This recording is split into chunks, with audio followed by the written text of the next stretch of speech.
Então, essa aula agora, o nosso objetivo é tratar de duas temáticas que têm muita correlação entre si, que são exatamente a limitação ao poder de tributar e os princípios constitucionais de direito tributário. Só para que vocês entendam aqui o que é que nós vamos tratar nessa aula, primeiro a gente vai fazer uma introdução sobre essas limitações ao poder de tributar e os princípios constitucionais de direito tributário. Depois a gente vai começar uma análise de cada um desses princípios constitucionais do direito tributário. Quando nós finalizarmos essa análise desses princípios constitucionais, nós vamos falar sobre as vedações que cada um dos entes públicos eles sofrem em matéria tributária e fazer as nossas considerações finais, abrir para possíveis dúvidas que ainda persistam sobre essa determinada matéria. Então, o objetivo agora é exatamente esse, que a gente trate desses temas, que são temas importantíssimos para a nossa disciplina. Como eu falei para vocês, primeiro a gente está tendo a ideia aqui das normas gerais de direito tributário, para que depois vocês até aprendam como lidar com as normas específicas e você saber a correlação entre as normas gerais e as normas específicas de direito tributário, tá certo? Então esse é o nosso objetivo aqui na nossa disciplina hoje, pelo menos nessas aulas. Então, para iniciar a nossa discussão, a discussão da nossa aula, então a primeira coisa que a gente tem que entender é qual é a finalidade do Estado, pessoal.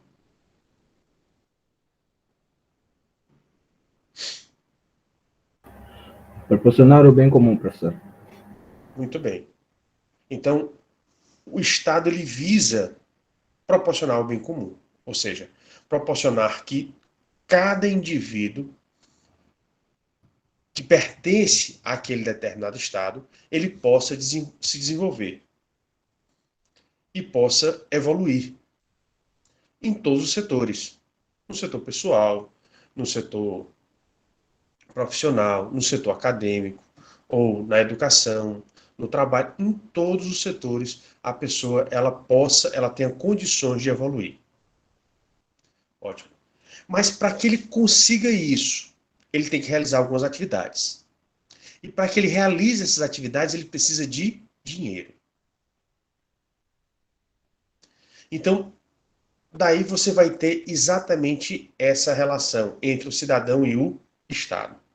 O Estado foi criado para cuidar dos cidadãos, para cuidar da coletividade. E agora, ele não deve tratar a coletividade, vou tratar o todo. Não. Ele trata do todo, mas ele não pode deixar de se preocupar com cada indivíduo. E por isso, ele tem que prestar os serviços públicos, e serviços públicos de qualidade. Então, dentro desses cuidados, desses serviços públicos que ele precisa prestar, a gente vai enfrentar o primeiro problema. Nós vamos precisar de dinheiro. E vocês acham que o Estado ele vai tirar o dinheiro de quem? Dos cidadãos. Cidadãos. Porque é exatamente aquela relação que nós vimos. Qual? O Estado ele não cria dinheiro. Ele não gera riqueza. Vocês já perceberam isso? O Estado, qualquer Estado, ele não cria dinheiro. Ele não cria riqueza. E aí você pode se perguntar, como é isso? Você é hoje um acadêmico, uma acadêmica. Mas você pode criar, digamos, um aplicativo, e esse aplicativo ele dá certo, muitas pessoas começam a utilizá-lo, e aí você vende esse aplicativo e ganha muito dinheiro. Então, quando você tem algum objeto que você consiga dinheiro ou consiga bens através desse determinado objeto que você tem, você está gerando riqueza. Então, perceba que quem é responsável pela geração de riqueza do país não é o setor público, é o setor privado. Agora, o que é que acontece? Claro que o setor público... então quer dizer que o setor público não influencia em nada a geração de riqueza? Não estou dizendo isso. Estou dizendo que os responsáveis pela geração de riqueza é o setor privado. Mas o setor público ele tem que apoiar o setor privado para que ele consiga se desenvolver também. É uma das obrigações, é uma das atividades do setor público. Por exemplo, a infraestrutura. Se você tem infraestrutura, você consegue ter mais condições de desenvolvimento do que naqueles países que não têm infraestrutura. Então, por isso, você vai ter sempre essa correlação. O Estado ele tem que prestar o melhor serviço para o seu cidadão, mas ele vai ter que arrecadar. E ao fazer esta arrecadação, esse mesmo Estado que precisa arrecadar, ele vai ter que tirar esse dinheiro que ele vai arrecadar de onde? Dos próprios cidadãos. Então, por isso que, para não ficar esse ciclo vicioso, ou que o Estado ele volte a errar, ele volte a cometer os mesmos erros que ele cometia no passado, então por isso que foram estabelecidos limites para o Estado daquilo que ele pode arrecadar. Ou dentro das arrecadações dele, aqui nós mais sofremos, é exatamente a arrecadação tributária. Estão relativos aos tributos. Então, por isso que o foco foi exatamente a questão dos tributos. E aí, essas limitações, elas foram estabelecidas e o Estado, ele não pode desrespeitar. Sob pena das pessoas que desrespeitarem, eles serem responsabilizados. E aí você tem vários tipos de responsabilidades, né? Você tem a responsabilidade civil, a responsabilidade penal, a responsabilidade administrativa, a responsabilidade política. Então, dependendo daquilo que foi desrespeitado, daquilo que foi descumprido, você vai ter um certo tipo, um certo tipo de, ou alguns tipos de responsabilidades. Então, você vai ter essas consequências. Então, por isso que a gente tem que analisar essas limitações. Porque os erros cometidos no passado, que os governantes cometeram no passado, não podem se repetir.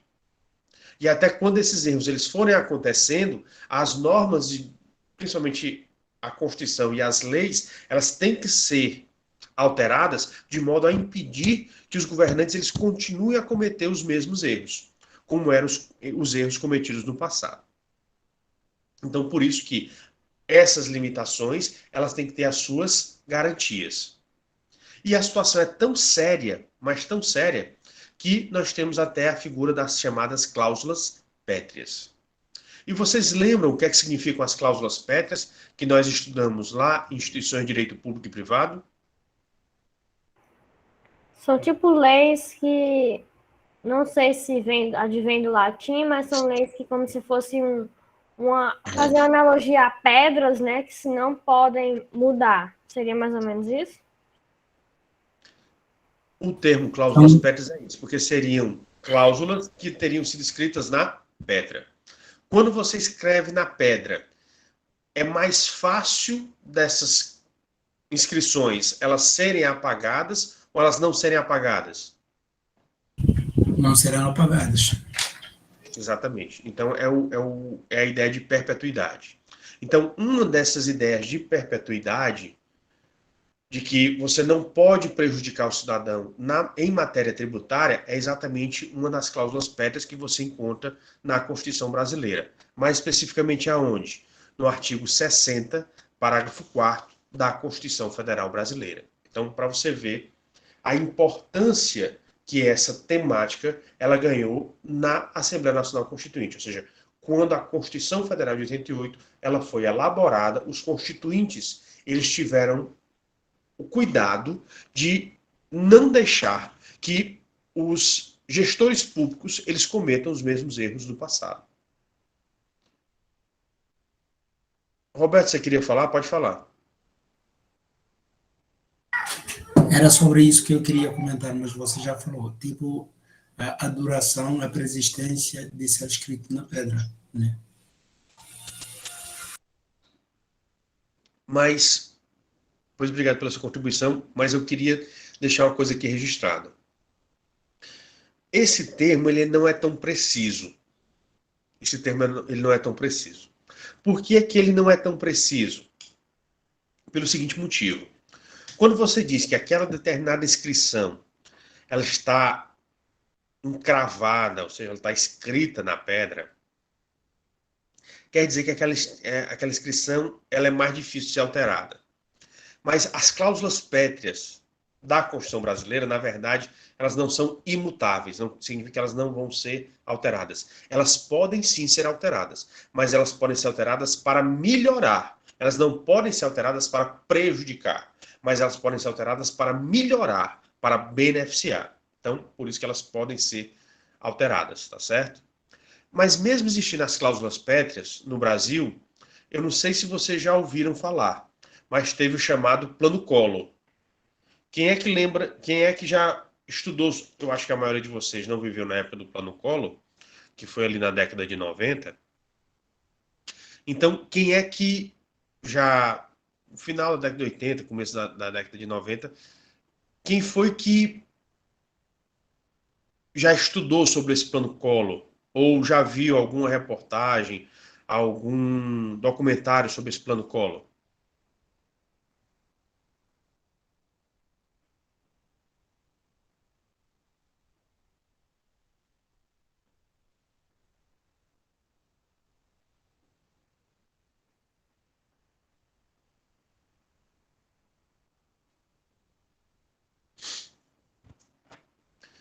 Bem, o Plano Collor, ele consistia do seguinte, o atual senador Fernando Collor de Mello, pelo estado de Alagoas, ele foi presidente da República. Ele foi o primeiro presidente eleito depois da redemocratização, ou seja, depois da Constituição de 88. Ele foi o primeiro presidente da República eleito.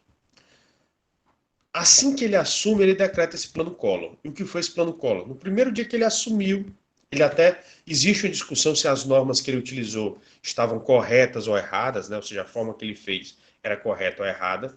O que foi que ele fez? Ele fechou os bancos e determinou que cada cidadão, aquilo que ele tivesse aplicação, principalmente nas poupanças, só fosse sacado até determinado valor. A pessoa podia ter muito dinheiro, mas todo mundo só podia sacar um determinado limite. Então, tiveram muitas pessoas que estavam colocando dinheiro na poupança, que iam precisar para comprar imóveis, não conseguiram. Empresas ficaram com o dinheiro bloqueado, foram prejudicadas na situação da sua existência. Então, tem uma série de circunstâncias de pessoas que foram prejudicadas. Várias pessoas, por conta disso, se suicidaram. Então, foi, na verdade, uma situação caótica gerada no Brasil, por conta desse Plano Collor. Se diz que é confisco, mas ele fica entre confisco e empréstimo compulsório. Por quê? Porque o Plano Collor ele determinou que ia deixar esse dinheiro imobilizado a cargo do governo e depois o governo ele devolveria. Quando as pessoas foram para o judiciário começou a tomar decisões, teve uma decisão no Supremo mandando suspender tudo. E aí, quando o Supremo ia se pronunciar, eles devolveram o dinheiro, estava dentro do prazo. E o Supremo, ele sempre demora, pelo menos aqui no Brasil, ele sempre demora para fazer os julgamentos. Então, por conta desse conjunto de circunstâncias, ocorreu essa situação que passou, ou seja, ninguém fez nada, o Judiciário não fez nada, o Ministério Público não fez nada, ninguém fez nada. Todo mundo deixou que o presidente da República da época fizesse essas barbaridades, né, com a população brasileira. E aí passou. Mas o que foi que aconteceu? Para não deixar que outro presidente da República fizesse cometesse o mesmo descalabro, ou cometesse o mesmo despautério, cometesse essa mesma loucura, hoje em dia existe textualmente a proibição de se confiscar as poupanças e as economias da nação, dos integrantes da nação. Então, por isso você percebe, poxa, mesmo com a cláusula pétrea, esse ex-presidente, Fernando Collor de Mello, junto com a sua ministra da Fazenda na época, que era a ministra Zélia, depois vocês podem até procurar na internet, vocês vão ver que eles cometeram essa atrocidade com o povo brasileiro. Deixaram nenhum parlamentar, seja deputado federal, senador, o judiciário, o Ministério Público, ninguém fez nada. E aí o país passou por uma crise gigantesca. Agora, como brasileiro, ele é resiliente, né? A gente conseguiu atravessar essa daí também. Mas aí acrescentou-se mais esta limitação hoje em dia dentro da Constituição Federal Brasileira, tá certo? E, infelizmente é necessária, né? Porque nós não sabemos nunca até onde vai o apetite dos nossos governantes, né? Em relação a essa situação de tributar. No diz respeito ao nosso suado dinheiro, né? Então, visto isso, o que é que a gente tem que perceber? Então, essa limitação ao poder de tributar, ele vem de duas maneiras. Ele vem através de vedações específicas, que nós vamos ver ao final dessa aula de hoje, e vem através dos princípios. Porque os princípios que foram estabelecidos, eles são estabelecidos exatamente para delimitar aquilo que o governante ele pode fazer e aquilo que ele não pode. Então, é importante que você que vai lidar com o direito tributário entenda essas coisas. Porque você vai saber o que é que pode ser feito e o que é que não pode ser feito. Principalmente aqueles que vão ser secretários. Por quê? Porque você tem que entender aqueles que vão trabalhar na área tributária, principalmente na Secretaria de Finanças ou na Secretaria de Fazenda, porque você tem que entender que não é tudo, você não pode fazer tudo. Existem limitações e existe uma maneira correta de ser feito. Se você fizer da maneira errada, aquela sua atividade, ela pode ser desfeita e você ainda pode ser responsabilizado, né? Em algumas ou várias dessas responsabilidades que vocês já estudaram, seja a civil, a penal, a administrativa ou a política. Então, por isso que é importante que a gente entenda. Então, a gente vai começar o nosso estudo exatamente através dos princípios. Então, o primeiro princípio que nós temos é o princípio da legalidade, ou o princípio da tipicidade. E aí, o que é esse princípio da legalidade? Tem que ser feito através de lei. O tipo é o quê? É a previsão de uma conduta humana, mas a previsão aonde? Dentro de uma norma. No caso aqui, a gente está falando da lei. Pois bem, em relação aos tributos, qualquer tributo, ele tem que estar previsto em lei. Ele só pode ser estabelecido por lei. E essa lei, ela pode ser feita de qualquer maneira, qualquer tipo de lei? Não. E aí a gente tem que entender. Mas o que primeiro a gente precisa saber através desse princípio? É que qualquer tributo para ser criado, extinto, aumentado ou reduzido, ele tem que ser feito através de lei. Essa é a regra geral, tá certo? Agora, no direito, como existem vários casos, via de regra, existem exceções. São raríssimas as situações que não existem casos excepcionais, ou seja, exceções à regra. Qual é a exceção ao princípio da legalidade? Ou seja, aqueles tributos que podem ser alterados sem que seja feito por lei. Nós temos, primeiramente, as alíquotas do imposto de importação, exportação, IOF e IPI. E aí, o que é o II, imposto de importação, IE, imposto de exportação, IOF, imposto sobre operações financeiras, e o IPI é imposto sobre produtos industrializados. Essas quatro espécies tributárias, elas podem ter suas alíquotas, ou seja, os percentuais que serão cobrados, alterados por decreto, ou seja, eles não precisam de lei.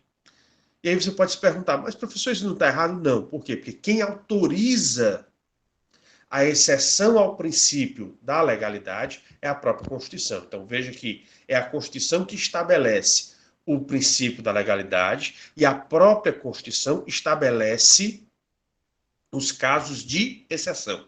Então veja que a Constituição estabelece e a própria Constituição faz as exceções. Ou seja, se for estabelecido pela Constituição, somente a própria Constituição pode estabelecer exceções. E aí ela estabelece. Ela vai estabelecer, no parágrafo 1º do artigo 153, a questão do estabelecimento dessas alíquotas, desses impostos. Em relação a um outro tributo, que é uma contribuição especial, que é a CID Combustíveis, que ela também pode se mexer nas alíquotas através de decreto, e aí essa autorização está na linha B do inciso 1 do parágrafo 4º do artigo 177. ICMS, a definição de alíquota de ICMS do ICMS monofásico sobre combustíveis, que não vai ser estabelecido por lei, mas vai ser estabelecido por convênio do CONFAZ. O CONFAZ é um conselho dos secretários da Fazenda. Então não vai ser estabelecido por lei, vai ser estabelecido através de outro tipo de norma, que é um convênio do CONFAZ, Conselho dos Secretários da Fazenda dos Estados, das unidades da Federação. E onde é que está previsto? No artigo 155, parágrafo 4º, inciso 4, a linha C da Constituição Federal. E a última exceção, que é a atualização monetária das bases de cálculos, no caso de IPTU, que pode também ser feito através de decretos. Então, você viu que a Constituição estabelece essa regra geral de que o tributo ele só pode ser criado, extinto, aumentado ou reduzido por lei, mas a própria Constituição estabelece esses 4 casos de exceção a essa regra geral. No princípio da legalidade, a gente também tem que entender o seguinte: existem determinados temas que podem ser tratados por lei, uma lei comum, que nós, no linguajar jurídico, ela é chamada de lei ordinária, e tem outras normas que só podem ser tratadas através de normas especiais, chamada de leis complementares. Quem é que estabelece se determinada matéria tem que ser tratada por lei ordinária ou por lei complementar? Também a Constituição, certo? Também a Constituição. Então, qual é a regra geral? A regra geral é que os temas de direito tributário sejam tratados por lei ordinária. Regra geral. E a própria Constituição vai dizer quais são as temáticas que só poderão ser tratadas por lei complementar. Quais são essas exceções, ou seja, que só podem ser tratadas por lei complementar? É aquela prevista no artigo 148 da Constituição Federal. Né? A primeira delas é do artigo 148 da Constituição Federal, que é relativa aos empréstimos compulsórios. Então, para se instituir hoje empréstimo compulsório, esse empréstimo compulsório que vai ser instituído só pode ser feito por lei complementar. O famoso imposto sobre grandes fortunas, que até hoje não saiu. Né? Existem vários projetos no Congresso Nacional, mas até hoje não saiu. Para ele ser instituído, ele tem que ser instituído sob a forma de lei complementar. O imposto sobre grandes fortunas está previsto no artigo 153, inciso 7 da Constituição Federal. Nós temos ainda que a União, além dos impostos já existentes, ela, se necessário, pode criar um imposto residual. E esse imposto residual, se for criado, ele tem que ser criado por lei complementar, porque essa faculdade foi estabelecida no artigo 154, inciso 1 da Constituição Federal. E também a União, ela pode criar as chamadas contribuições sociais residuais, ou seja, não existe atualmente, mas se for necessário, a União ela também pode criar. Mas para criar, ela precisa obrigatoriamente obedecer à lei complementar. Tem que ser estabelecida através de lei complementar. E essa hipótese está prevista no artigo 195, parágrafo 4º da Constituição Federal. Então, percebam que somente nesses 4 casos nessas 4 situações, dessas 4 normas constitucionais, é que você vai estabelecer através de lei complementar. Todas as demais temáticas e tributos brasileiros vão ser estabelecidos por lei ordinária. Então, todo o restante são estabelecidos por lei ordinária. Somente esses são por lei complementar. Então, percebo que é a mesma sistemática. Então, a regra geral é que a regulamentação do tributo ele vem através de lei ordinária. Mas existem as exceções. Então, você só vai tratar diferente essas exceções. Compreendida, turma, até aqui? Sim, professor. Ótimo. Se surgir alguma dúvida, podem fazer a pergunta, tá certo? Bem, então, continuando. O outro princípio de direito tributário que nós temos é o princípio da irretroatividade. O que é o princípio da irretroatividade? Quer dizer que as normas tributárias, elas não retroagem. É mais uma regra geral. Então, norma de direito tributário, ela não retroage.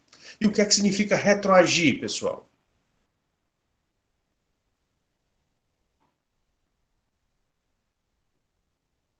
Não abranger fatos geradores ocorridos antes da publicação, da entrada em vigor da norma, algo assim, professor. Exatamente. Então, a regra geral é exatamente isso.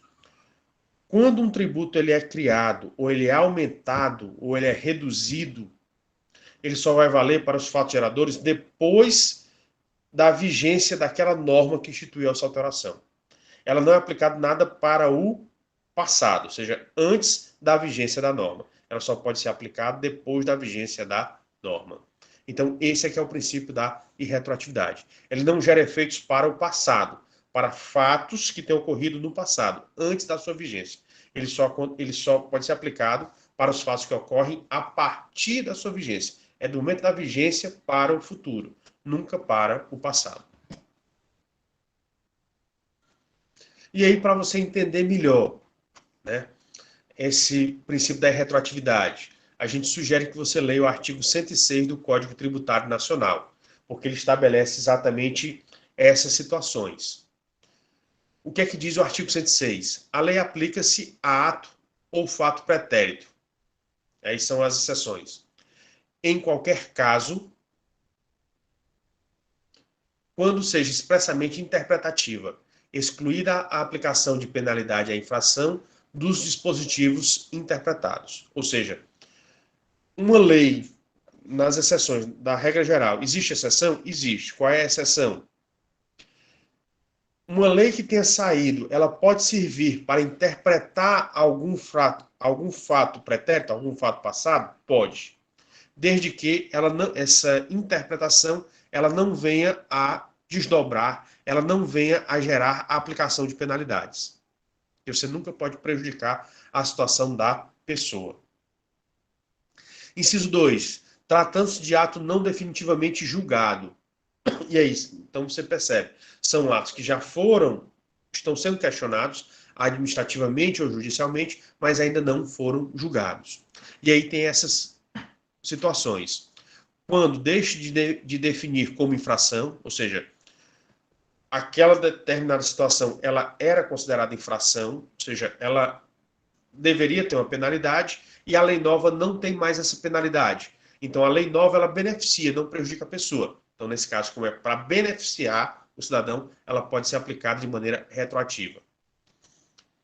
A linha B. Quando deixa de tratá-lo como contrário a qualquer exigência de ação ou omissão, desde que não tenha sido fraudulento e não tenha implicado em falta de pagamento de tributo.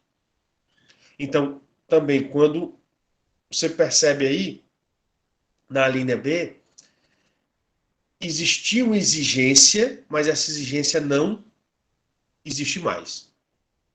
O que é que o fiscal ou o julgador ele vai ter que perceber? Se a omissão, ou seja, o não realizar aquela determinada exigência, ela foi feita de forma fraudulenta, porque se foi de forma fraudulenta, a fraude ela não pode ser tolerada, ou se ela não gerou uma falta de pagamento de tributo, porque se o tributo era devido, ele vai continuar a ser devido. Então, somente nesses casos. Mas a ação em si, se não tiver esses desdobramentos, ela pode ser dispensada. E a linha C, quando lhe combine penalidade menos severa que a prevista na lei vigente ao tempo de sua prática. Ou seja, a penalidade atual é mais branda do que a penalidade anterior, digamos. A penalidade anterior você tinha que pagar uma multa de 100%. A penalidade atual você paga uma multa de 50%. Ah, mas antes era 100%, agora é 50%. Qual é a mais benéfica? É 50% e não 100%. Então, tem essa autorização de aplicar a penalidade mais branda. Então, por isso que você percebe que essa lei, que a regra geral ela é irretroativa, ela pode retroagir? Pode, mas só se for para beneficiar o contribuinte, para beneficiar o cidadão, nunca para prejudicar. Compreendido?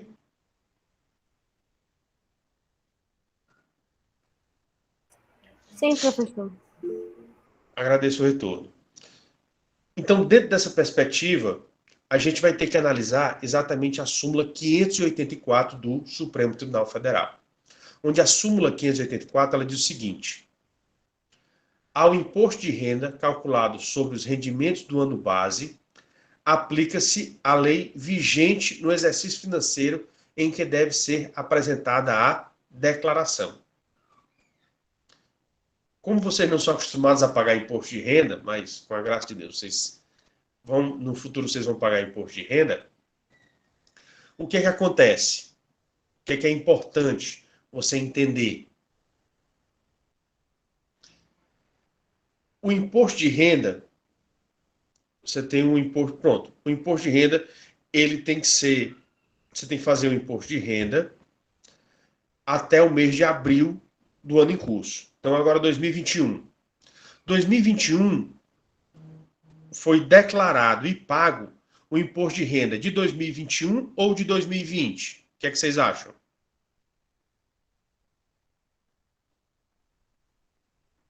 2020. Muito bem, foi pago 2020. Então, quando a súmula diz ao imposto de renda calculado sobre os rendimentos do ano base, ele está dizendo, ó, o rendimento aqui, o rendimento aconteceu em 2020, digamos.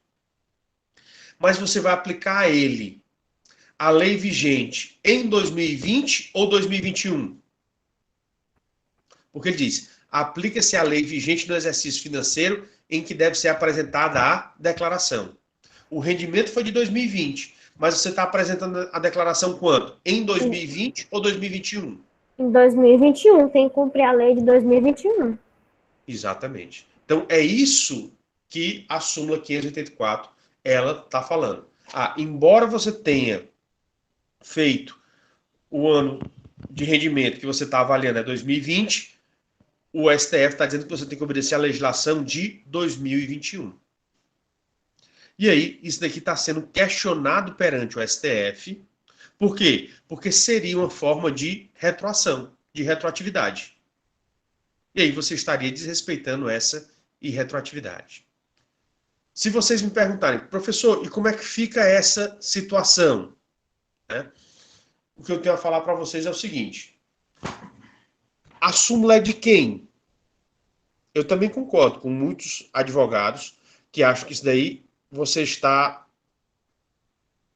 o STF estaria batendo de frente com o princípio da irretroatividade.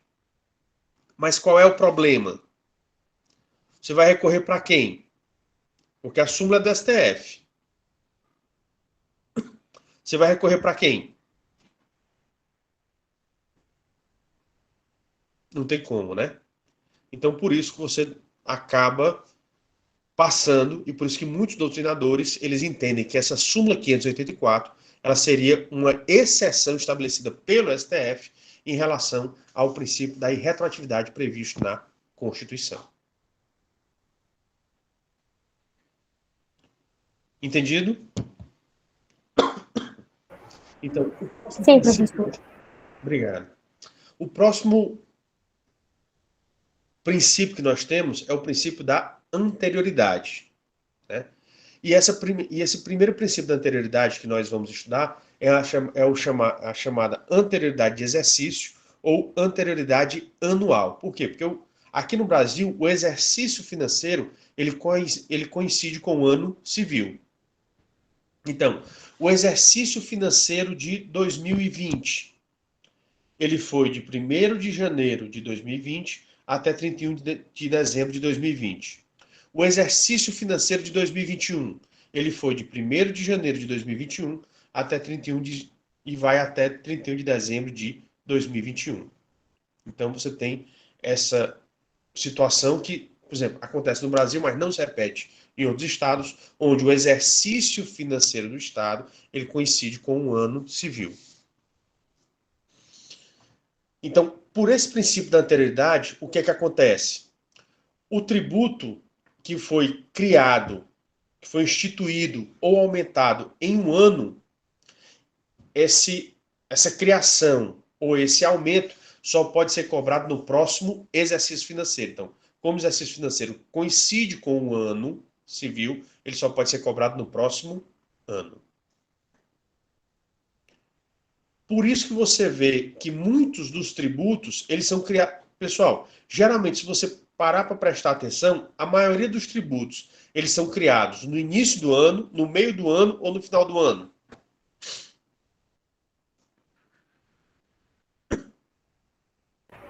No início, professor? No final do ano. Por quê? Se você criar um tributo em fevereiro de 2021, por esse princípio da anterioridade, ele só pode ser exigido quando? No ano seguinte. Em 2022. Então você vai ficar de fevereiro, mas o Estado ele só vai arrecadar o quê? Em janeiro de 2022. Você está em fevereiro de 2021, mas você vai durar quase um ano para iniciar a cobrança. Então, por isso que o governo ele não se preocupa, ele manda os projetos ou de criação de tributos ou de aumento de tributos, ele manda para o legislativo e não se preocupa tanto. Ele vai começar a cobrar o legislativo quando? Em outubro, novembro, até dezembro. Por quê? Porque se for instituído em outubro, ele vai ser cobrado em janeiro do próximo ano. Se for instituído em novembro, janeiro do próximo ano. Se for instituído em dezembro, janeiro do próximo ano. Então, ele não vai se preocupar no início, mas vai se preocupar no final. Ele vai pressionar os parlamentos, os executivos vão pressionar os parlamentos no final do ano. Por quê? Por conta dessa regra da anterioridade de exercício ou anterioridade anual. Entendido? Sim, professor. Mas como nós estamos vendo, toda regra geral tem a sua exceção. E aí a exceção, mais uma vez, é estabelecida dentro das normas gerais de direito tributário. Quais são os tributos que não se submetem, ou seja, que não estão submetidos à anterioridade de exercício? São essas 6 hipóteses aí. Primeiro, o imposto de importação, imposto de exportação e o imposto sobre operações financeiras. Os empréstimos compulsórios por calamidade pública ou guerra. O imposto sobre produtos industrializados, as contribuições previdenciárias e a CID combustível ou o ICMS combustível. Então, esses tributos aqui, eles não se submetem ao princípio da anterioridade de exercício. E aí você vai achar, ele não se submete à anterioridade de exercício? Não, mas ele vai se submeter a outro tipo de anterioridade, que é exatamente a anterioridade nonagesimal. E o que é essa anterioridade nonagesimal? É porque eles, uma vez instituídos, eles só podem ser cobrados 90 dias depois. Então, ou a regra é aquela da anterioridade anual, é estabelecida no exercício, mas só pode ser cobrado no outro. A segunda regra temporal para os tributos é a anterioridade nonagesimal, onde você tem que dar um período de 90 dias. Então, digamos, Se você instituir uma contribuição previdenciária hoje, em novembro, você tem que passar 90 dias. Então, hoje são 18 de novembro. Ela só poderá ser cobrada em fevereiro de 2022. Por quê? Porque é o período que passou os 90 dias. Então, por isso que você tem que saber, quando você estudar o tributo, a qual princípio temporal ele obedece. Se é a anterioridade de exercício, se é a anterioridade nonagesimal, e nós temos também algumas exceções à regra dessa anterioridade nonagesimal, que são, mais uma vez, o imposto sobre importação, o imposto sobre exportação, o imposto sobre operações financeiras, o empréstimo compulsório por calamidade pública ou guerra, o empréstimo compulsório para investimento público, o imposto de renda, no que diz respeito à súmula 584 do STF, e as bases de cálculos do IPTU e do IPVA. Então, esses aqui, eles também não obedecem à anterioridade nonagesimal. E aí você se pergunta, poxa, mas por que muitos desses tributos, eles não obedecem a nenhum tipo de anterioridade? Porque parte desses tributos aí, que você vê que eles não se submetem aos princípios temporais do direito tributário, é porque eles são tributos que são chamados extrafiscais, ou eles têm a finalidade extrafiscal. E qual é a finalidade extrafiscal? A finalidade extrafiscal, a finalidade maior não é arrecadar, é conseguir organizar a economia do país, ou conseguir pôr ordem na economia do país. Por isso que eles são chamados de extrafiscais. Ou seja, que o objetivo maior deles não é a arrecadação, não é o objeto da fiscalização do tributo, do fiscal, mas é exatamente tentar organizar a economia do país. Tá certo? Então, por isso que eles fogem a essa regra. Ou eles vão ter que tratar de questões excepcionais, como são exatamente os casos dos empréstimos compulsórios. Por isso que a gente trouxe aqui as explicações àqueles tributos que não se submetem a nenhum princípio temporal no direito tributário.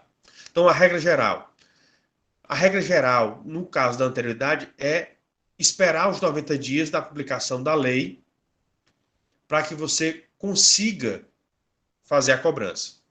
Mas você tem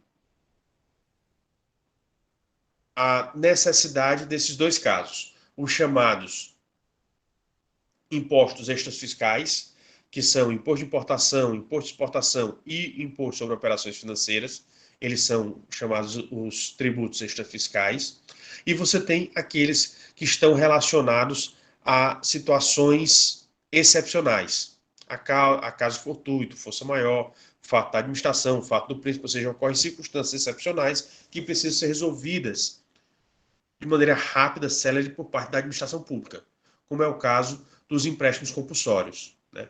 O empréstimo compulsório para investimento público, o empréstimo compulsório para guerra e para essas circunstâncias excepcionais. Então, por isso que você tem essas exceções aos princípios da anterioridade. Tudo bem, turma? Acompanharam até aqui? Sim, professor. E aqui a gente precisa, nesse caso do princípio da anterioridade, a gente precisa tratar sobre medida provisória. Por quê? Porque aqueles tributos que não dizem respeito à questão fiscal, mas aqueles tributos que vão tratar da questão extrafiscal, eles inclusive podem ser tratados por medida provisória, para exatamente que o governo ele tenha mais condições de conseguir organizar a economia do país. Por quê? Imagine o seguinte. Infelizmente, se vocês tiverem o cuidado, vocês podem estudar as crises econômicas pelo mundo, tá certo? Crise econômica, antigamente, era algo que demorava mais tempo para acontecer. Com a globalização, esses intervalos de crise econômica, vocês acham que eles têm diminuído ou aumentado? Com a globalização econômica.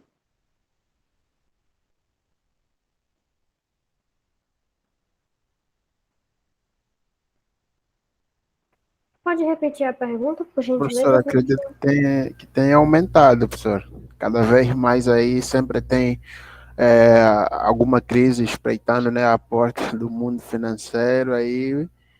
Então, acredito que, assim, de certa forma, as empresas buscando a inovação, elas acabam também tendo aí esse medo aí de que venha uma crise e não consigam, né, ter o retorno desejado ou o retorno planejado. Então, cada vez que a gente vai mudando a etapa, ou de cada vez que a gente vai mexendo mais com esse processo de globalização, as crises também vêm a nossa atrás, né? Acho que isso aí é uma regra que nem mesmo ainda aí a regra das ordens econômicas, tanto capitalismo, socialismo, entre outras formas, conseguiram pelo menos entender por que esses fenômenos acontecem, geralmente. Né? É aquele exemplo que a gente às vezes diz, que quando se aumenta o salário, muitas das vezes também as nossas despesas tendem a aumentar.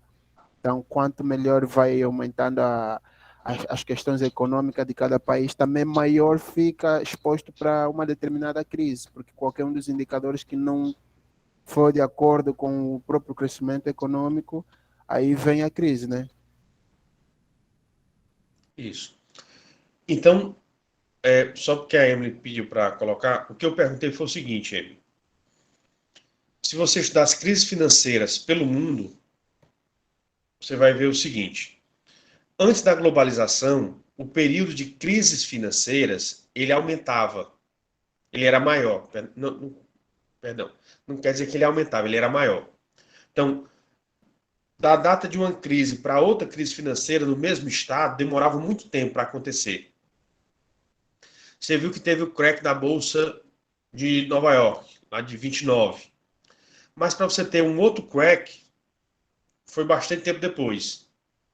Hoje em dia não, você está vendo que crises elas vêm se sucedendo e sempre num período menor. Por que isso?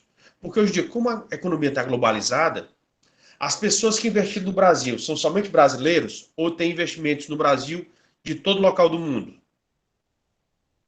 Todo local do mundo. Tem investidor de qualquer lugar do mundo, assim ele, estrangeiro, queira investir no país, no caso no Brasil. Exatamente. Então, por isso que hoje em dia a nossa economia sofre, por exemplo, se ocorrer algum problema na Ucrânia, um problema econômico na Ucrânia, reflete no Brasil? Sim. Não pode refletir de imediato, mas posteriormente vai refletir. Mas, professor, também nesse caso pode-se dar o caso que depende muito, né, do setor econômico que a gente esteja tratando. Que às vezes tem setores econômicos que amplamente estão ligados mundialmente, né? Então, qualquer uma eventual crise que afeta a Ucrânia, por exemplo, aqui também é afetado. É aquilo que a gente às vezes registra, né, quando, por exemplo, o Brasil, né, ou algumas empresas brasileiras não tenham, por exemplo, às vezes escritórios no Japão ou nos Estados Unidos. Mas qualquer queda que há, por exemplo, na Bolsa de Valores dos Estados Unidos ou do Japão, afeta diretamente a economia e algumas empresas aqui dentro do Brasil. Então, isso vai depender muito do setor ou do ramo econômico. Hoje em dia, Rosário, eu concordo com você que antigamente eram bem mais complicados. Hoje em dia é bem mais rápido. Por quê? Porque, por exemplo, você pega os investidores. O investidor, ele não investe somente em um setor. Geralmente o investidor, ele investe o quê? Em vários setores. O especulador não. O especulador, quando ele entra no mercado, ele entra geralmente em áreas específicas. Mas o investidor, ele vai refletir em todos os setores. Então, quando o investidor ele está passando por uma crise financeira, que ele investe em vários setores, ele pode remanejar, ele pode retirar tudo. Então, tem várias circunstâncias. Hoje em dia, a economia ela está mais interligada. Antigamente acontecia mais isso, era só em setores específicos. Hoje em dia não, você vê que a questão está mais interligada. Então hoje em dia é bem mais complicado essa situação que você analisa. Então por isso que hoje em dia a atuação do Estado para combater as crises econômicas ela tem que ser mais eficiente. Então por isso que o Estado ele tem a possibilidade também de fazer essas alterações através de medida provisória. E aí você tem que lembrar, medida provisória no Brasil está regulamentado pelo artigo 62 da Constituição Federal. Se você ler o caput do artigo 62, você verá que você tem 2 critérios para que seja emitida medida provisória: relevância e urgência. Infelizmente, os ex-presidentes brasileiros, eles utilizaram as medidas provisórias de maneira indiscriminada. E aí o que foi que aconteceu? Houve uma alteração na Constituição brasileira, houve uma emenda constitucional, e através dessa emenda constitucional resolveu limitar a utilização das medidas provisórias. Então, colocou-se no parágrafo 1º do artigo 62 que a medida provisória ela não pode ser editada para matérias que possam ser tratadas por lei complementar. Ou seja, aquelas matérias que na área tributária só podem ser tratadas através de lei complementar, não pode ser emitida medida provisória. Mas eu pergunto a vocês, todas as matérias tributárias obrigatoriamente são através de lei complementar? Não, né? A regra geral é o quê? Lei ordinária. Então, se a matéria pode ser tratada por lei ordinária, então o presidente da República, nessa matéria que fica a cargo da lei ordinária, ele pode emitir a medida provisória. Sendo o seguinte, que a medida provisória, a regra geral para ela, é a mesma regra do princípio da anterioridade de exercício. Se a medida provisória ela foi instituída no exercício e foi convertida em lei neste exercício, ela só pode ser cobrada no outro. Aqui, para você saber se aquilo que foi instituído por medida provisória pode ser cobrado ou não no próximo exercício, não é se ela foi editada, se ela foi publicada, mas se ela foi convertida em lei. Se ela foi convertida em lei até o final desse exercício, aí esse exercício conta. Se ela não foi convertida em lei, ela só foi, digamos, o presidente da República ele edita a medida provisória, mas só vai ser convertida em lei em 2022, em fevereiro de 2022. Ela só vai ser cobrada em 2023. Aquela alteração só pode ser cobrada em 2023, pela anterioridade de exercício.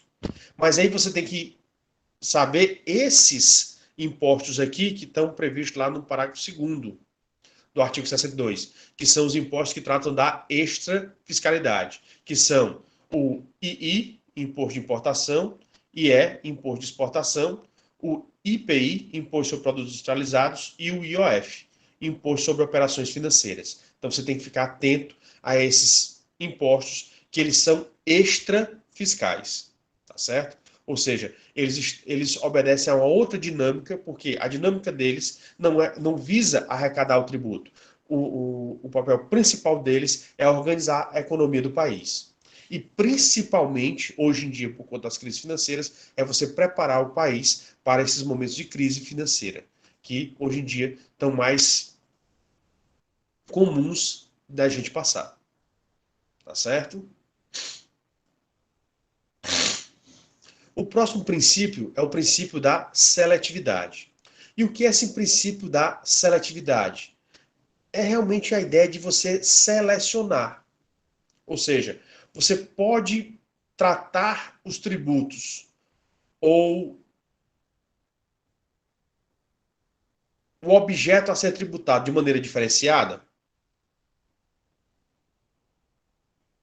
O que é que vocês acham?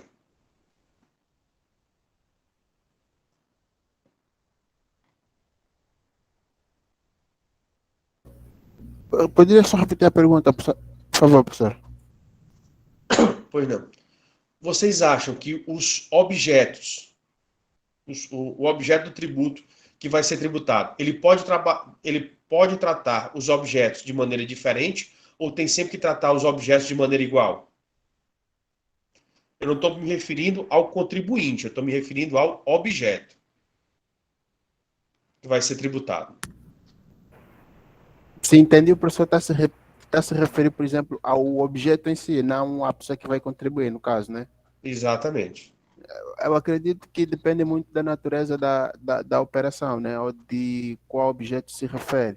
Porque também pode ser que existe alguma tabela com base aos objetos de cada natureza de atividade econômica e é estipulado algum preço da tributação, né? Então, isso seria uma seletividade no sentido de que o próprio Estado já estipulou como é que seria tributada cada diferente item dos diversos setores econômicos ou diversos setores da atividade econômica.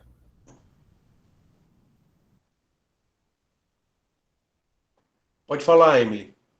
Eu acho que são diferenciados, professor. Por exemplo, aqui eu posso estar dizendo exemplos de impostos que podem estar equivocados, né? Mas a gente não pode ditar as mesmas normas tributárias do IPVA, por exemplo, para o IPTU, né?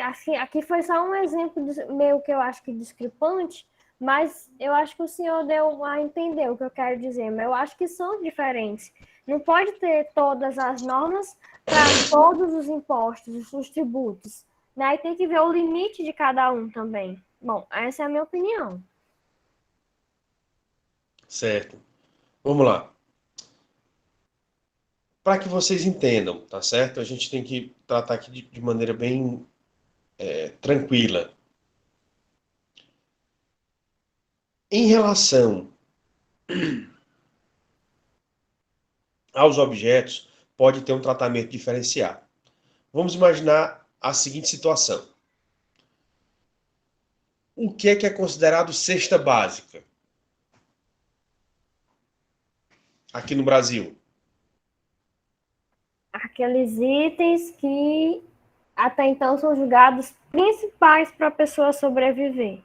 No informalmente falando, seria o que a gente fala, é o grosseiro. Digamos que é o arroz, o feijão, mas itens que as outras pessoas costumam comprar, como queijo, presunto, salgadinho, isso não é considerado cesta básica. Cesta básica é só mesmo aquilo, digamos, nu e crua, aquilo, arroz, feijão, olhe lá se tiver uma cesta básica que contenha óleo, açúcar, pronto, nada de verduras, temperos, frutos vai estar incluso. Pronto.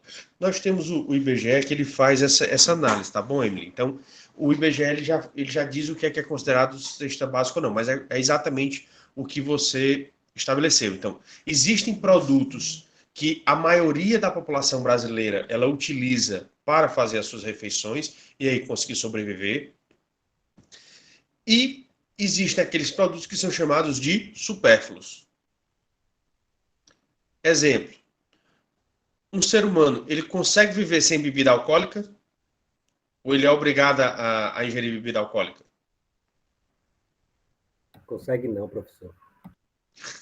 Eu sabia que você ia dizer, mas eu sinto lhe dizer que consegue. Não pode viver sem água, né? Mas sem bebida alcoólica consegue. Então, bebida alcoólica, ela é supérflua. Cigarro. Ai, professor, Supérfluo. cigarro já tá matando a pessoa só em dizer cigarro, né? Mas muita gente gosta de cigarro. Cigarro é supérfluo. E aí você vai começar a analisar uma série de produtos em que o ser humano ele pode muito bem viver sem aquilo dali. Então, ele é considerado um luxo. Aquele determinado produto, ele é considerado como sendo um luxo. Ou seja, a pessoa está se concedendo um luxo. Então, nesse caso, ele é considerado um produto supérfluo. Então, qual foi a decisão do governo brasileiro? Naqueles produtos que são essenciais, que são necessários para a sobrevivência, por exemplo, os da cesta básica, vocês acham que os impostos cobrados e os percentuais cobrados são maiores ou menores? Menores. Muito bem, vão ser menores. A tendência é até isentar. O que é isentar? Você não cobrar aquele determinado tributo. A tendência é exatamente essa. Para quê? Para deixar aqueles produtos mais baratos e eles sejam mais acessíveis à população. Ok. E nos produtos supérfluos? Ah, professor, teve um ano aí, eu acho que antes da pandemia, que disseram, acho que esse ano mesmo já saiu reportagem sobre que iam aumentar o imposto sobre as cervejas. Então, já que são considerados supérfluos, taca ali imposto na bebida alcoólica. Mas mesmo assim, o pessoal não deixa de consumir, não. Você pode ver, por exemplo, eu vou dar só um exemplo aqui, cigarro. por que que o cigarro é tão contrabandeado? Porque o imposto aqui no Brasil é muito alto. E também tem a questão da pirataria. Tem a questão da pirataria, mas se você... só para você entender, a mesma Souza Cruz, que é uma fabricante de cigarro, ela vende cigarro no Brasil e vende esse cigarro para fora. Ela vende o cigarro para o Paraguai. Aí o que é que os espertos do Paraguai fazem? Só quando ela vende para o Paraguai, ela não paga ICMS e o imposto de exportação ela paga bem baixinho. Ou às vezes até não paga. Então quando chega lá, chega quase que sem imposto. Ou sem carga tributária. Então é só mesmo o valor do transporte e a fabricação. O que é que o paraguaio faz? Ele pega esse mesmo cigarro que ele comprou, como foi para fora, foi para o exterior, ele comprou mais barato, vende para os brasileiros e passa pela fronteira. Quando a Souza Cruz ela vai vender aqui no Brasil, ela não vende esse produto, ela tem que vender de acordo com o tributo. E vocês acham que o tributo ela vai ser bem mais caro do que ela vende para o Paraguai? Por quê? Porque além do valor de produção e de transporte, ela também tem que cobrar o quê? A carga tributária. E a carga tributária para o cigarro, vocês acham que é pequena ou é elevada? É grande. É elevadíssima. Por quê? Porque ele é considerado um produto supérfluo. Então, a pessoa precisa de cigarro para sobreviver? Não. Então é um luxo. Se é um luxo, vai pagar pelo seu luxo. Então, por isso que uma carteira de cigarro, ela chega a custar, eu acho que é 2 ou 3 vezes mais o valor da carteira, que ela sai da fábrica. Mas é exatamente por isso. Se a pessoa quer um luxo, então ela vai ter que pagar pelo seu luxo. E por isso que, mesmo que não seja pirata, esse produto que foi para o Paraguai e volta através do descaminho, aliás, através de contrabando, que é contrabandeado para cá, ele vai chegar mais barato. Por quê? Porque também não teve a carga tributária, e uma carga tributária alta por ser considerado um produto supérfluo. Mas aí eu vou deixar para vocês. Quem gosta aí de bebida alcoólica, qual é a carga tributária que você paga nas bebidas alcoólicas? Para vocês pesquisarem. Quem quiser também pesquise em relação aos cigarros, né? Ou seja, quais são esses produtos que eles têm o ICMS maior. E esse princípio da seletividade, ele é aplicado para 2 impostos, certo? No caso, o IPI, o Imposto sobre Produtos Industrializados, está previsto esse princípio da seletividade lá no artigo 153, inciso 4, parágrafo 3º, inciso 1 da Constituição Federal, e para o ICMS, o Imposto sobre Circulação de Mercadorias, Bens e Serviços, que está previsto no artigo 155, parágrafo 2º, inciso 3 da Constituição Federal. Então, vocês podem ver que essas 2 normas, elas estabelecem esse princípio da seletividade somente para esses 2 tipos de impostos. O IPI, que é federal, e o ICMS, que é estadual. O princípio também da não cumulatividade. O que é esse princípio da não cumulatividade? É porque tem alguns impostos que eles vão ser cobrados na cadeia de consumo. O que é isso? Só para que vocês entendam.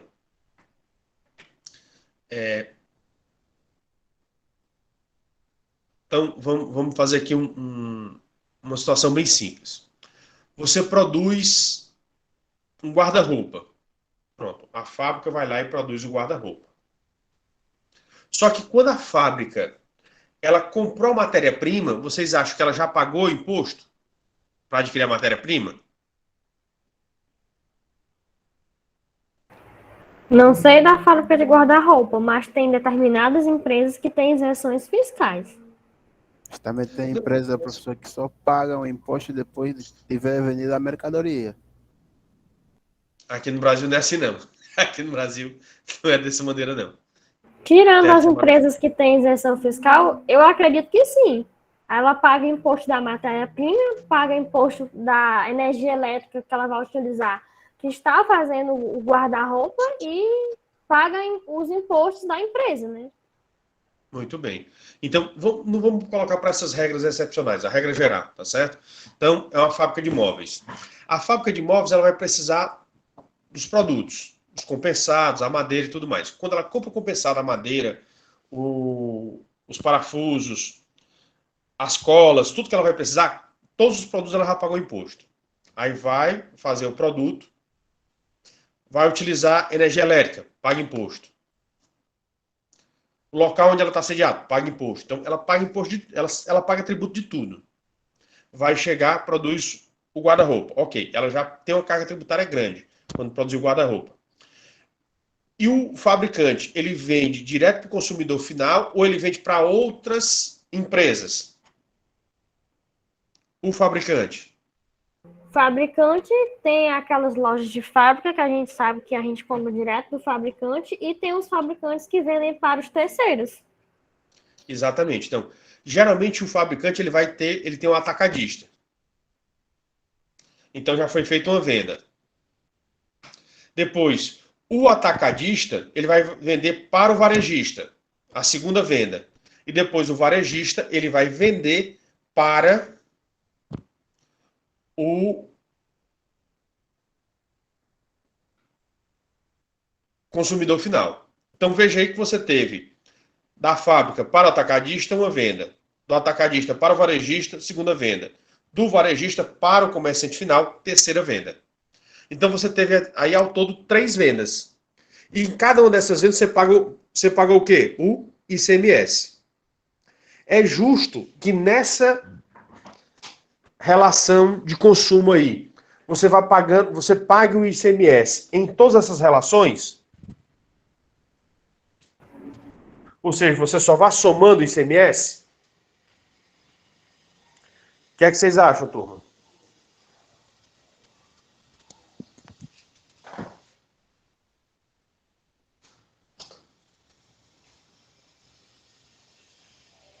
Pessoal?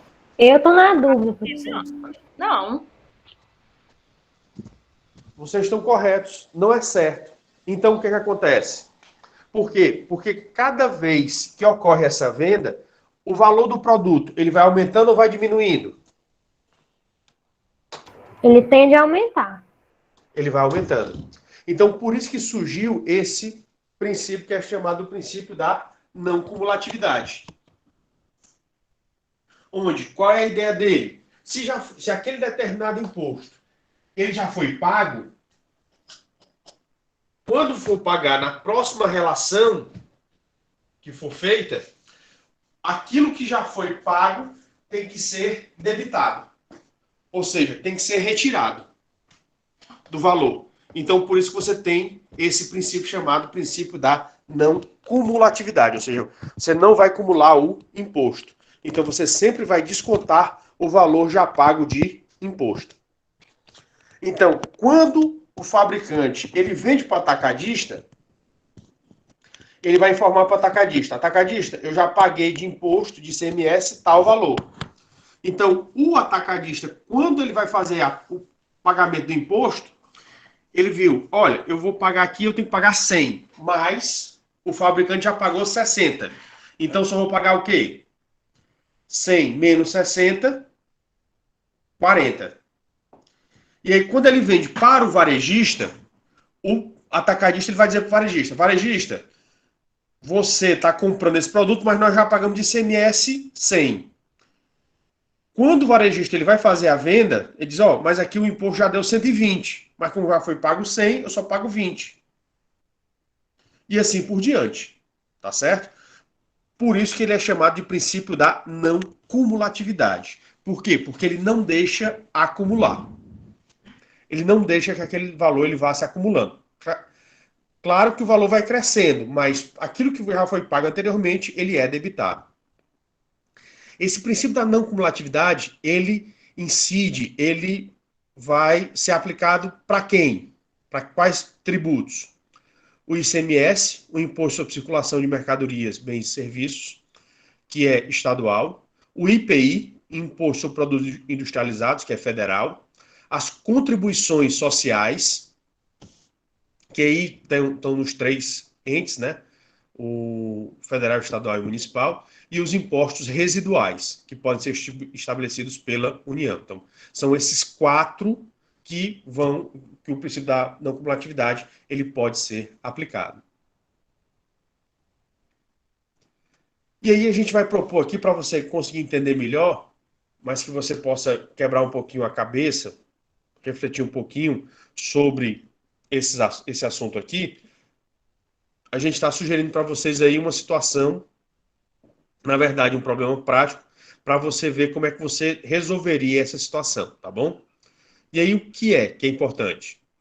Digamos que um prefeito municipal editou um decreto X, número X, publicado em 20 de setembro de 2011, a fim de modificar os critérios relativos à apuração da base de cálculo do IPTU, tornando mais oneroso para os contribuintes da respectiva municipalidade. O que é isso? Ele aumentou o IPTU, tá certo? Através de decreto, ele aumentou o IPTU. Sabe-se que as mudanças inseridas no aludido decreto só entrariam em vigor a partir de 1º de janeiro de 2012. Eu pergunto a vocês, esse ato normativo é compatível com o sistema tributário nacional ou ele é incompatível? Incompatível. Não respeitou o princípio da legalidade. Mas, em relação às outras de anterioridade, né, eu acho que está correto. Mas você viu as exceções que a gente já estudou?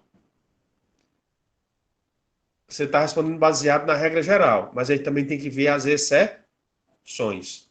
Dê uma olhadinha nas exceções. Dá certo, tá certo, professor. Porque aumentar o IPTU é uma das exceções do princípio da legalidade.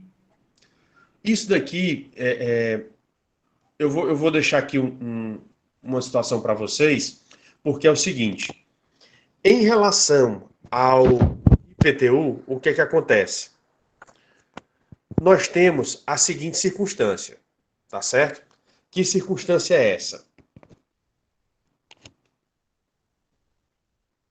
O IPTU, aliás, qualquer tributo, você tem a norma tributária, a hipótese de incidência, a base de cálculo, a alíquota, o sujeito ativo, o sujeito passivo da relação tributária. Então, existem esses vários temas.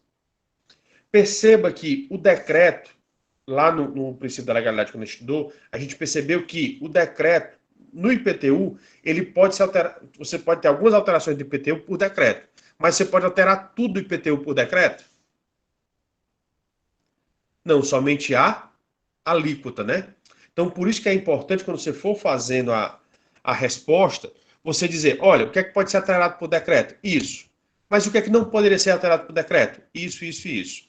Então, é importante aqui, para você responder essa questão, a Emily e o Patrício, eles já evoluíram muito na resposta. Mas eu queria exatamente que vocês fizessem essa análise e eles mataram a charada. Aliás, as duas charadas. Primeiro, você tem que estudar o princípio da legalidade sobre esse problema e depois o princípio da anterioridade, para ver se eles estão conforme esses dois princípios ou se eles não estão conforme. E na análise não esqueçam de ver a questão das exceções aos princípios, né? Ou seja, exceções às regras gerais estabelecidas em cada um desses princípios. Tá certo? Mas eu não vou dar a resposta agora. Aí vocês vão me perguntar na próxima aula, que aí eu vou perguntar quem respondeu, e aí a gente vai responder com base exatamente nisso, tá certo? Beleza, Ok, professor. Beleza. Pronto, eu deixei aqui para que vocês possam ter a curiosidade de fazer. Situação problema número 2, certo? Também vai ficar para vocês fazerem aí durante esse intervalo aí da aula de hoje até a próxima aula, vocês vão ter aí uma semana, né?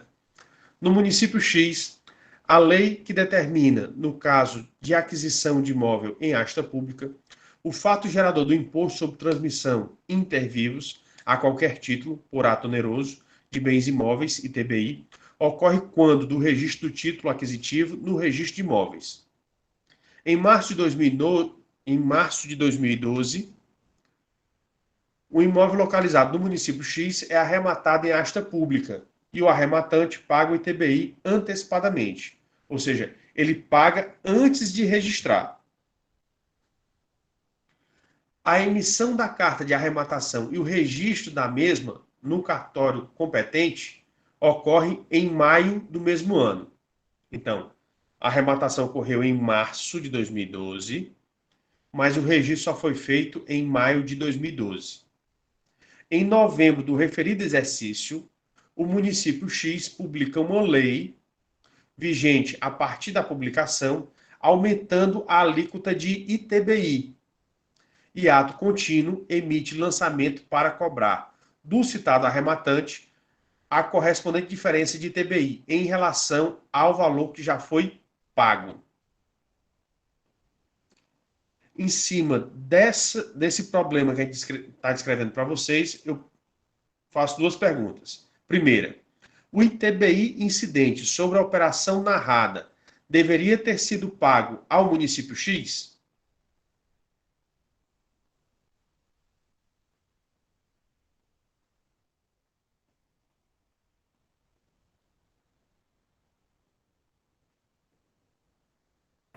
Acredito que sim, professor.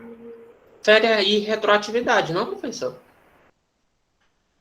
É isso que eu quero que vocês quebrem a cabeça. Mas perceba aí que a pessoa, ela pagou no momento certo, antes do momento certo ou depois do momento certo?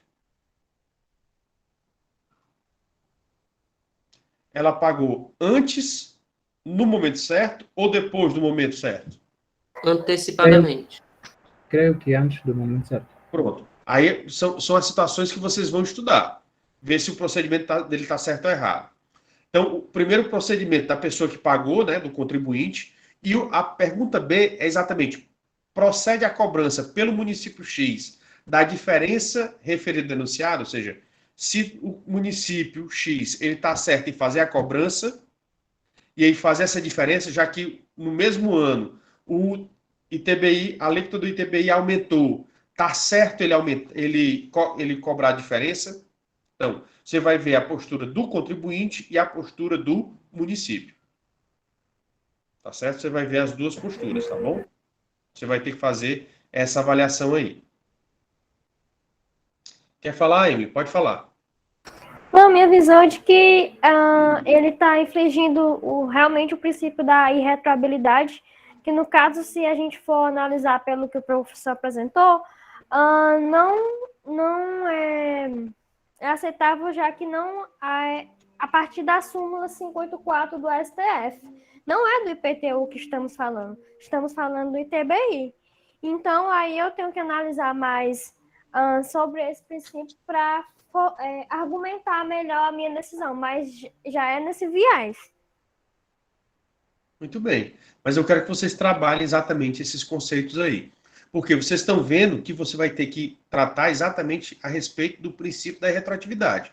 Mas lembre-se, quando você vai estudar o princípio, você vai estudar somente a regra geral? Não, você vai ter que estudar a regra geral e as exceções a eles. Tá certo? Então aqui tem o princípio da anterioridade de exercício e suas exceções, o princípio da anterioridade nonagesimal e suas exceções, o princípio da irretroatividade. Então você tem que analisar esse conjunto de princípios que eles tratam exatamente dessas circunstâncias, do tempo no direito tributário.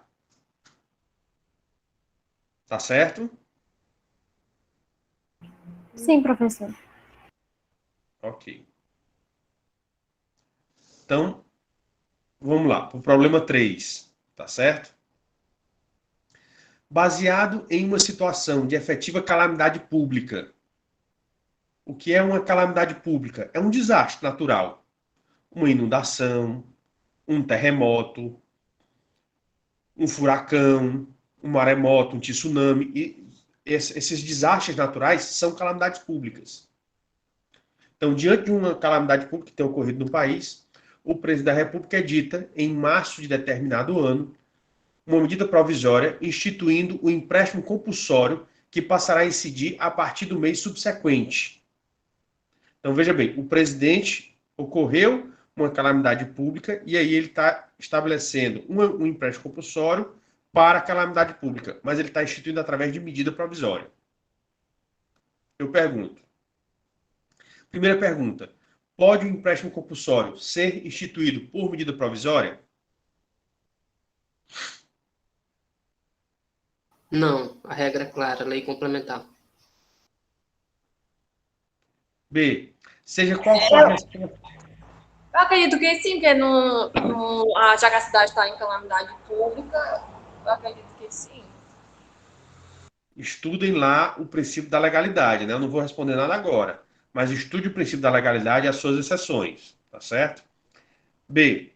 Seja qual for a resposta à questão anterior, deve o empréstimo compulsório observar o princípio da anterioridade?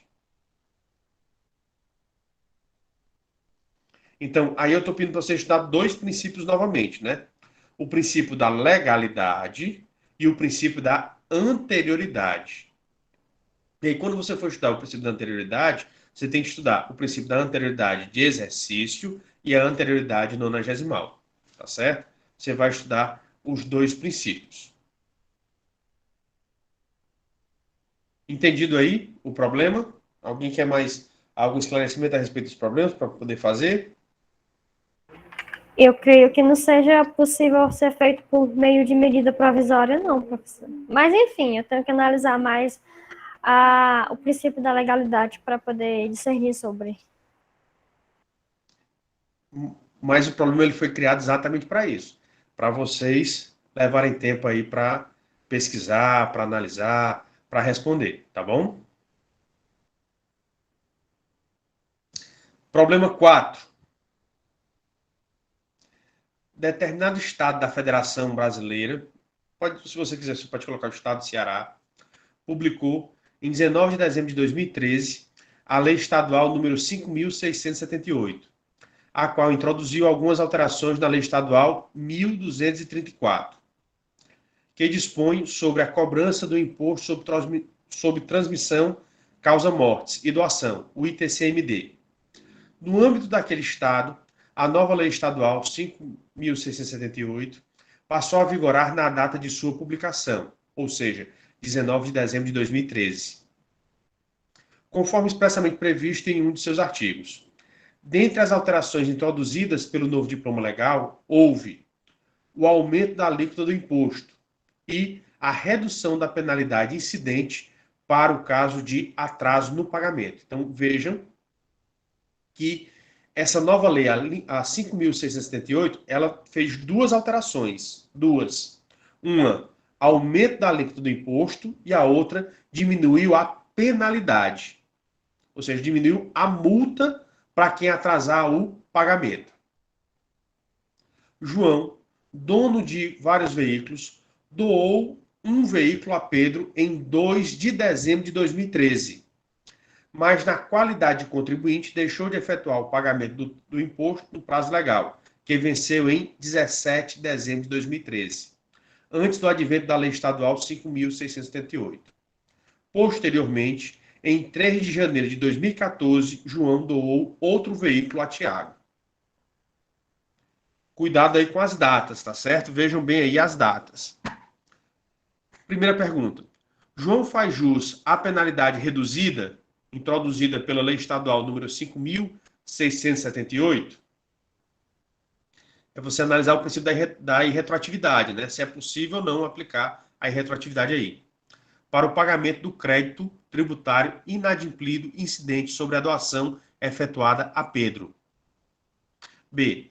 Na doação efetuada a Tiago, incide a alíquota do imposto majorada pela Lei Estadual 5.678?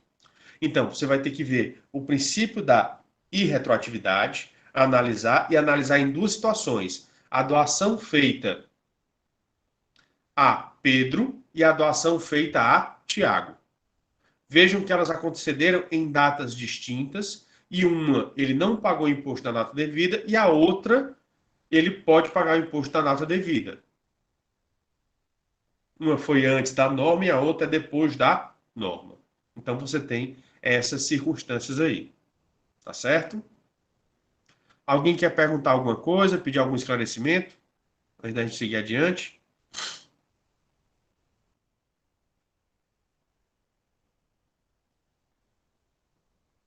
Essas respostas, professor, a gente vai enviar para o seu e-mail. Não, vocês respondem, e quando for na próxima aula, eu fico respondendo elas, Beleza, obrigada.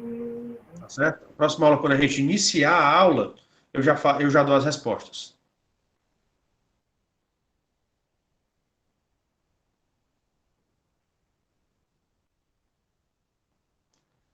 Bem, como não tem dúvidas, vamos seguir adiante, tá certo? Professor, Hum. eu só gostaria só de perguntar, tipo, como é que a gente poderia olhar para essas situações, problemas, para poder a gente identificar onde e qual princípio, ou perguntando assim para quem é leigo, né, no caso. Qual princípio a gente vai olhar e tal. Não sei se ficou claro a minha pergunta. Nesses aqui, o que acontece? É exatamente você entender qual é o objeto do problema, né? O que acontece? Quando eu falei lá, mexeu, é aquilo que eu tinha dito anteriormente. Quando a gente viu a aula de Sistema Tributário Nacional, eu não falei para vocês que no sistema tributário você tem que saber essas normas gerais? Os princípios constitucionais, eles fazem parte das normas gerais. Então, quando você analisa, sempre que você vai estudar um tributo, a primeira coisa que você tem que fazer é estudar como é que ele foi criado. Se ele foi alterado, como é que ele foi alterado? Aí você tem que ver a questão da legalidade. Quando você vai ver a aplicação dele, você sempre vai ter que ter a questão temporal. Então, ou é a anterioridade, um dos dois da anterioridade, que é de exercício, ou de a anterioridade de exercício, a anterioridade nonagesimal, ou você tem a questão da irretroatividade, ou você tem as exceções à regra. Se você está lidando com aqueles impostos específicos que a gente viu, ICMS, IPI, você sabe que tem a não cumulatividade, você tem a seletividade. Então, só com o decorrer do tempo é que você vai se esmerando nessa situação e vai sabendo qual é o assunto que está relacionado àquilo ali. Para quem não está habituado, realmente, por isso que eu estou analisando com vocês e no final eu sempre faço o fechamento, isso daqui você vai voltar a estudar o princípio tal. Mas com o decorrer do tempo, você mesmo já vai vendo quais são os objetos, quais são as circunstâncias especiais que você precisa revisar naquele determinado caso. Tá certo? Aí é a questão de prática mesmo, é você estudar e ir praticando. Compreendido, professor. Obrigado. Nada. Vamos ao problema, ao quinto problema, que eu estou deixando aí para vocês. O governo federal, então veja bem, que a gente já tratou de impostos, de tributos estaduais, tributos municipais e agora tributo federal, né? Então, o governo federal, com o objetivo de proteger a indústria nacional, fabricante de aço, publicou no ano de 2015 um decreto que aumentava de 15% para 20% a alíquota do imposto sobre importação de produtos siderúrgicos, atendidas as condições e os limites estabelecidos em lei formal. O decreto previu que o aumento já valeria para aquele mesmo exercício financeiro. Então vamos lá. Pelo que a gente viu aqui, o presidente da República, ele mudou a alíquota através de lei, medida provisória ou decreto?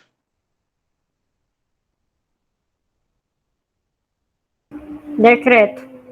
Através de decreto. Então o que é que você tem que estudar? Decreto. Princípio da legalidade.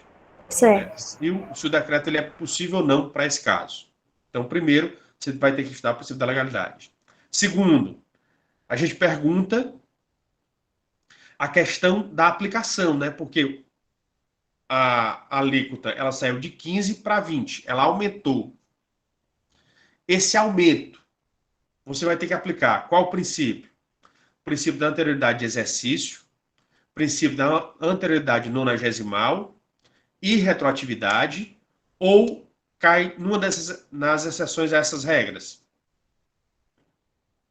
Aí você precisa ver. Qual é o imposto aqui que a gente está falando, pessoal? É o imposto de exportação? De importação. imposto sobre importação. Muito bem, é o imposto de importação. Tá certo? Pronto. Então, vocês já viram aqui o que é que a gente tinha que analisar, né? O que é que vocês têm que analisar. Então, faço as perguntas. A majoração da alíquota do imposto de importação poderia se dar por meio de um ato do Poder Executivo, no caso, o decreto? Então, é estudar o princípio da legalidade. B. O governo federal agiu legalmente ao exigir a alíquota majorada, ou seja, a alíquota aumentada do imposto de importação no mesmo exercício financeiro. Ele poderia fazer isso naquele mesmo exercício, ou ele tinha que esperar 90 dias, ou ele tinha que esperar o próximo exercício? Aí você vai ter que estudar o princípio da anterioridade, aliás, os princípios da anterioridade, de exercício nonagesimal e as suas exceções. Entendido? Sim, professor. Alguém queria mais algum esclarecimento a respeito dessa situação problema?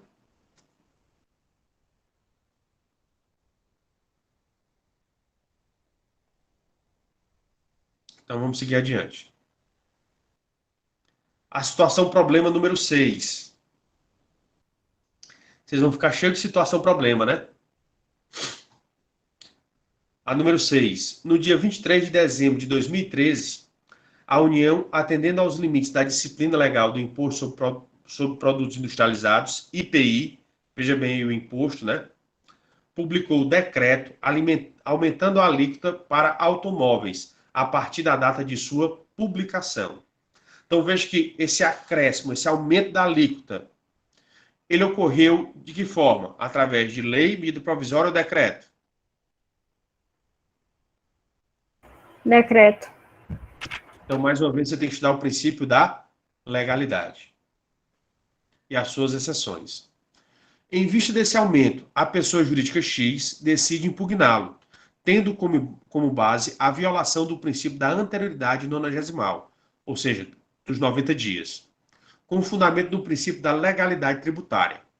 A pessoa jurídica entende, ainda, que o aumento da alíquota não poderia ter sido veiculado por meio de decreto, considerando o disposto no artigo 150, inciso 1 da Constituição Federal Brasileira, que veda a exigência ou aumento de tributo sem que a lei o estabeleça.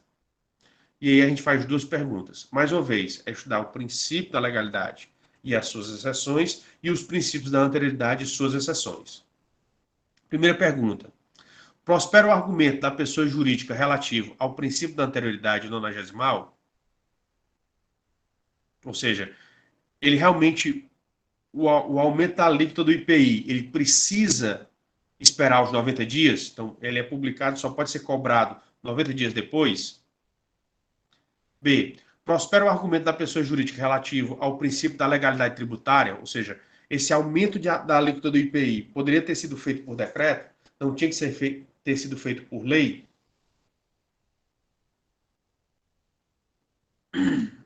Pessoal, e o que a gente quer é exatamente isso, é que vocês quebrem a cabeça, mas quebrem a cabeça de acordo com a doutrina.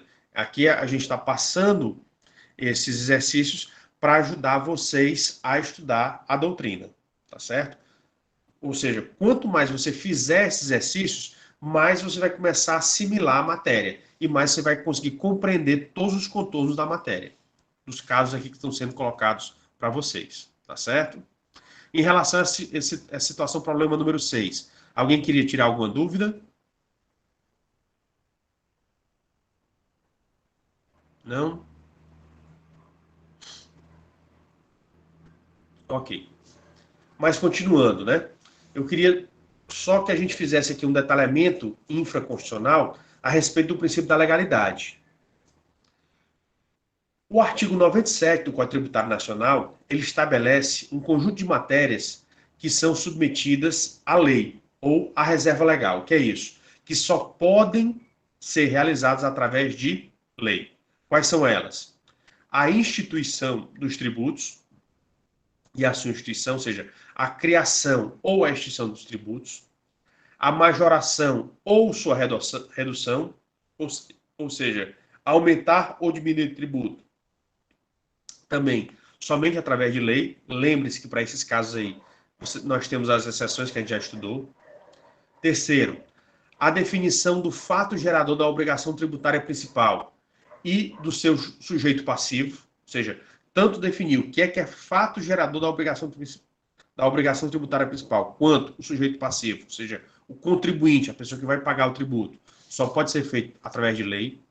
A fixação de alíquota do tributo e a base de cálculo também tem que ser feita por lei, mas cuidado, que nesse caso aqui admite exceções, né, que a gente já estudou lá anteriormente no princípio da legalidade. O inciso 5, a combinação de penalidades para as ações ou omissões contrárias a seus dispositivos ou para outras infrações nela definidas. O que é a combinação de penalidades? Pessoal, a combinação de penalidades são as sanções. As sanções pelo descumprimento de normas tributárias, tá certo? É o que ele está dizendo aqui. Então, qualquer sanção pelo descumprimento de norma tributária tem que ser estabelecida por lei. E 6, as hipóteses de exclusão, suspensão e extinção de créditos tributários, ou de dispensa ou de redução de penalidades. Então, o crédito tributário, você só pode abrir mão dele, excluir, suspender ou extinguir através de lei. Ou então a dispensa ou redução de penalidades. Também tem que ser feito por leis. Por isso que você tem, de vez em quando, o poder público ele faz aquelas leis de anistia, né? Onde ele perdoa. Mas esses perdões, eles só podem vir através de lei. E aqui a gente esclarece que essas matérias aqui são através de lei. Perceba que as obrigações acessórias elas não estão inseridas aqui. Aqui só tem a obrigação tributária principal. Então, as obrigações acessórias, eles podem ser feitos através de outras normas que não sejam obrigatoriamente a lei. E também relativo ao prazo de pagamento, né? Também pode ser feito de fora. Tá certo? Ok, pessoal?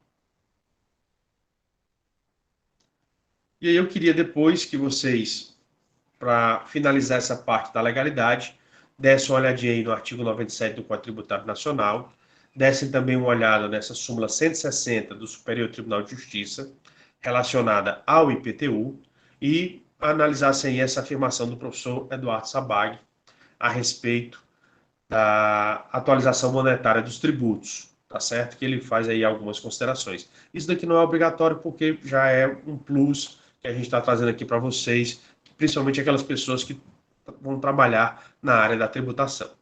Tá certo? Alguma dúvida, pessoal? Não, professor. Ok. Então,